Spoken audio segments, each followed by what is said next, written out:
So eto na nga mga insan, magandang araw sa ating lahat. Ako po ang inyong reaction insan at welcome back dito sa ating channel. Ngayon ating pag-usapan yung pre-video na ginawa ni Bongbong Marcos, no? Napakabudol talaga nitong tao na to. Pati kalusugan niya binubudol niya para lang mapagtakpan yung kanyang sakit. Ayan, gumawa ng eksena sila ni Auntie Claire. Medyo balikan lang natin to mga insan. Alam ko medyo matagal na to, pero pag-usapan natin to kasi kung dito pa lang binubudol niya yung mga tao, what more sa ibang bagay, mas kayang-kaya niyang budulin yan. In fact, sariling kalusugan niya yan, binubudol niya pa para lang mapagtakpan kung anong klaseng sakit meron siya, 'di ba? Katuwang niya yung mga, siyempre, mga alipores niya. Kaya siyempre mga insan, huwag na natin patagalin to at simulan na natin ang ating reaction video. Eto, panoorin na natin tong pre-video ni BBM.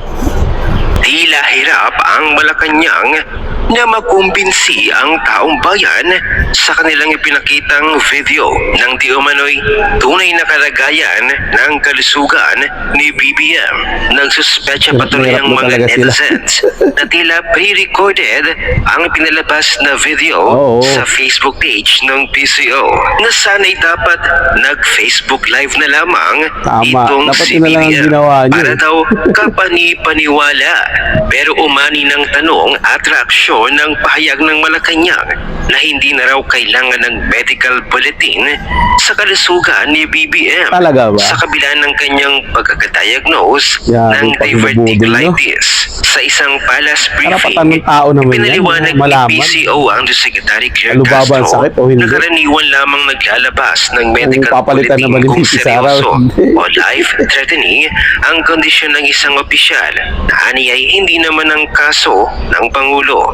Aniya, kung sinabi ng Pangulo na hindi ito life-threatening, bakit kakailanganin ngayon ng medical bulletin? Mas reliable po siguro na ang Pangulo ang nagsasabi ng kanyang nararamdaman. Katawan naman niya po yun. Dahil dito, so wala na palang kwenta yung sasabihin ng doktor. Mas mabigat pa ang self-assessment ng Pangulo kaysa sa opisyal na medical diagnosis ng doktor. Ipinaliwanag naman ni Attorney Trixie Cruz Angeles kung bakit mahalaga na nagpapakita ang Pangulo, lalo na siya mismo ang nagbalitang mayroon siyang dinaranas na karamdaman. Tama. Bakit mahalaga na nagpapakita ang Pangulo siya para alam ng tao kung capable pa ba siyang mamuno? Ang nagbalitang mayroon siyang dinanas na karamdaman. Ang kasagutan, noong 2020, si Attorney Dino De Leon ay nag-file ng petition for mandamus laban kay Pangulo Rodrigo Duterte et al. Para i-disclose ang tunay na estado ng kanyang kalusugan at ilabas ang kanyang medical records. Sa pagtanggi ng Korte Suprema, sinabi nito, the court also deems it proper to emphasize that in the recent months, the President has been visibly holding regular cabinet meetings, belying petitioners' insinuation that the President is suffering from serious illnesses.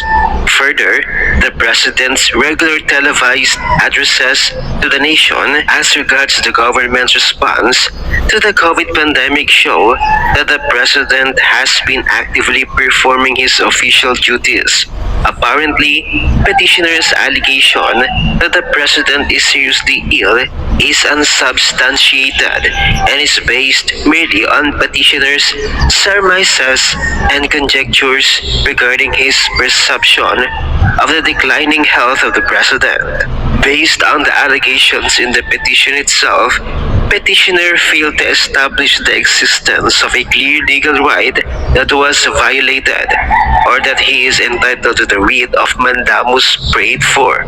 Dahil base lamang sa obserbasyon at ilang mga new reports or double hearsay ang basehan ni Attorney De Leon at dahil kita naman si PRRD noon na nag-cabinet meeting, nagbibigay talumpati etc. tinagurian ng mataas na hukuman na walang malinaw na karapatang naipakita para mag-issue ng writ of mandamus at ilabas ang mga medical records o magsiwalat ng kalusugan ng Pangulo. Kung kaya, hindi malayong isipin na kapag hindi nakikita ang Pangulo, matapos ang kanyang confinement sa ospital, kailangan mabigyan ng abiso sa publiko tungkol sa tunay na kalagayan ng Pangulo. Kung hindi ibigay ang abisong ito, magiging posible ang paghingi muli ng order galing sa hukuman na i-disclose ang impormasyong ito. Writ of mandamus, isang order galing sa hukuman na nag-uutos ng isang gawaing ministerial, hindi discretionary, matapos maipakita na may maliwanag na karapatan sa order na ito ang nanghihingi nito at may obligasyon ng respondent na ibigay ito. Tama, Maging si tama. Mr. Will Tucker ay hindi rin kumbinsido sa videong ginawa ni Attorney Claire Castro. Dapat nang isa publiko ang health condition ni BBM. Panoorin natin ang So yun na nga mga insan, no? May punto rin naman yun na dapat ipakita talaga ni BBM sa taong bayan kung may sakit siya. Huwag pagtakpan ng palasyo. Gaya nung kay kay Tatay Digong Duterte nun, 'di ba, panahon ng pandemic. 'Di ba, ilang araw siya hindi nakikita. Ang dami na nilang sinasabi kasi may sakit na, di na kaya, ganun. Gusto nilang malaman yung totoo. Yun din sana ngayon. Kapag no action yung presidente at napabalitang sinugod sa ospital, may sakit, di ba? Mas mainam na sabihin sa mga tao yung tunay na kalagayan. Yung doktor mismo dapat ang magbigay ng pahayag kung ano eksakto yung sakit niya para malalaman kung healthy ba siya, kung kaya niya pa bang mamuno, kaya niya pa bang maging presidente, o kailangan niya na magpahinga. Di ba, mas okay yung ganun? Maging transparent sila sa tao. Ang problema, hindi. Binubudol yung taong bayan sa pagtatago ng kung ano-ano eh. Ayaw na magpa-drug test, ayaw pa magpakita ng resulta ng niya, gamutan niya eh. Ay nako mga insan. Ganyan talaga pag mga taong may itinatago at budol. Ganyan mga gawain. So, tuloy natin to mga insan. Panoorin natin si Real Talker. Bakit hindi siya kumbinsido rito sa pre-video niya? Mapalusot lang nila talaga 'to eh. Grabe tong si Auntie Claire. All around. Aso ni Ngayon, BBM. taga-video na naman siya sa Pangulo. Sus, Mario. Panoorin natin. Dito na ako. Basta panaling pong kamustahin. Kamusta na po kayo ngayon? Okay na. Ang galing ng mga doktor ko. Ako galing na mga doktor ko ah. Bigyan lang ako ng mga gamot. At saka patuloy pa rin yung aking antibiotics. Pero okay na ako. In fact, nakapag-EDC meeting na kami nung Lunes with most of the cabinet. So, I'm happy pero medyo nagtatampo sa akin yung mga doktor ko. Kasi sinasabi nila, huwag muna. Sabi ko, hindi ko naman pwedeng pagantayin lahat ng mga nangyayari. Wow. So, Grabe, tinanong ko na sipag, lang. ah. Tomorrow, Alam mo, I have tunay, some ah. meetings Ay, in the stress. office. And tuloy-tuloy na. Pero sir, nabanggit sa akin ni Sek. No, grabe, makahilod ng Parang may namimiss yata kayong anti-clear eh. Dahil, ang pa rito, kailangan for a few days, hindi ko pwedeng kumain ng solid food para matanggalan ng stress yung bituka mo. Sumur lang ako. Kaya nag-isip ako. Sabi ko, pwede pa ako kumain ng kung ano-ano. Kasi nang nag-isip ako, meron ako, nakakain ako ng steak. Hindi naman iniisip ko. Iwasan mo kasi yung higop. Pwede na. Para hindi ka masyadong higop ng sabaw mga insan kayo naman baka naisipin nyo higop ng sabaw. Masyadong panihigop ng sabaw para para hindi maapektuhan yung Oo nga. Hindi ako Basta yun eh. dahil meron pa akong gagawin. Pinapunta ako sa nagkonsulta na ng Yeah, talaga eh. Nagkonsulta sila para tignan na talagang maayos. Kasi nga nagre-reklamo sila. Na Si Auntie Claire ang source ng fake news. Si BBM ang budol. Hindi ako Perfect match. Huwag pa sana. Maraming salamat sa lahat ng tao na have been concerned about my health. Maraming nagpadala ng mga mensahe. Totoo rin daw yung may mensahe, no? Nagpapasalamat ako sa Ganun ba yung mga mga troll mo? So, shout namin, gano'n sa bibigay, gano'n ba? I got the best medical Ayos. the best possible medical care that you can have. That's why I'm already back in harness. Kaya Sos Mario Joseph, napaka-plastic nitong si Chucky. Napaka-plastic nitong si Auntie Claire. May batawa-tawa pa siya. Halata mo namang hilaw yung tawa niya. Ay, Diyos ko. Sige! Diba? Sige! Budulin nyo lang, budulin nyo lang, budulin. Utuin nyo pa! Ewan ko kung sino pa mauuto nyo. Nakakatuwa ngayon, no? Kasi yung action nila napaka-defensive. Tapos meron pa tayong spokesperson na hindi lang spokesperson. Videographer pa. Na rin. Hindi lang yung spokesperson ni Sa inyong BBM. palagay mga kasweet, ano na nga kaya talaga ang tunay Hindi na lang videographer. kalagayan ng kalusugan ni BBM?